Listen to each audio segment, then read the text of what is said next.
সাত দফা দাবিতে মহাসমাবেশ করেছেন পল্লী বিদ্যুৎ সমিতির কর্মকর্তা কর্মচারীরা। সকালে জাতীয় শহীদ মিনারে সমাবেশে যোগ দেন সারা দেশ থেকে আসা শত শত কর্মী। পল্লী বিদ্যুতায়ন বোর্ডের চেয়ারম্যানের পদত্যাগ, অভিন্ন নীতি প্রণয়ন এবং ফ্যাসিস্ট আমলে মিথ্যা মামলার শিকার কর্মীদের মামলা প্রত্যাহার সহ ৭ দফা দাবি তাদের।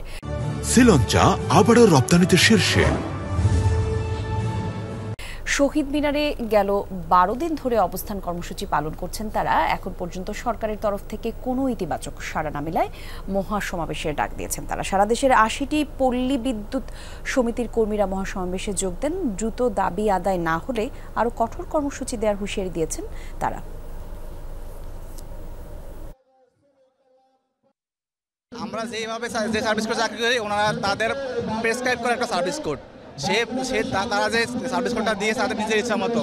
তাদের জরুরি বিভাগ, তাদের কোনো জরুরি বিভাগ না। আমরা সারা দিন রাত ২৪ ঘন্টা আমাদের সার্ভিস করে থাকি এবং তাদের উপর আবার তারা যে কোনো ধরনের সবকিছু আমাদের উপর বর্তায়। প্রধান উপদেষ্টা যে শান্তিতে নোবেল পুরস্কার পেয়েছে, তিনি আমাদের শান্তিপূর্ণ অবস্থান কর্মসূচির জন্য আমাদের যৌক্তিক দাবিগুলো মেনে নেবে। আমরা আশা করি আমাদের দাবি সরকার আজকের যে জনসমাবেশ বিবেচনা করে আমাদের দাবিগুলো মেনে নেবেন।